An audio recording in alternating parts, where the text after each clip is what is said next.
Hi, we are students from St Joseph's Alstonville. We are a school on the northern rivers of New South Wales. Our school has a huge focus on wellbeing and supporting students to have a go at areas outside the school curriculum. We also work hard at having a safe and supportive school with a growth mindset. One focus has been our school gardens. Over time, with help of school staff and our maintenance man, we have developed a number of gardens around school. We have a sensory garden where we have created a safe place for students to play, meditate or enjoy a yarn. Our garden group looks after the garden. We also have a vegetable garden. At lunchtimes, we go into the garden and look after them, harvesting our produce for sale at assembly. We also make jams and chutneys with our produce. There are a number of other gardens around school that we also look after.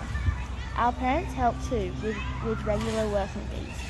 We think it will be really cool to add to our gardens by planting some of the wattle seeds that will travel to space. We would look after these and nurture them to help them feel safe and secure, just like we do here at school. Could you please consider our application? Thank you from the students of St Joseph's Alstonville.